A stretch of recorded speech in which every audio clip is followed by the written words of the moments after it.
तुम्हें एक बात बताऊं, एक लड़की तुमसे कब दूर होना शुरू होती है? जब वो लड़की थक चुकी होती है एक ही बात को तुम्हें वो बार बार समझाते समझाते, एक ही बात को बार बार कहते कहते।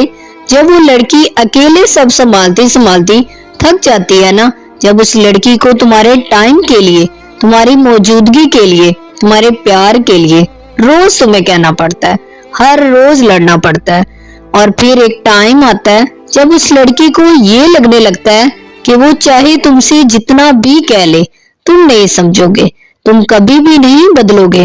फिर वो आहिस्ता आहिस्ता तुमसे कहना बंद कर देती है।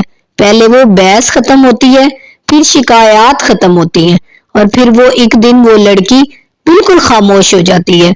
और यही मौका होता है जब तुम वाकई उस लड़की को खोना शुरू कर देते हो। And that is the point when you actually started to lose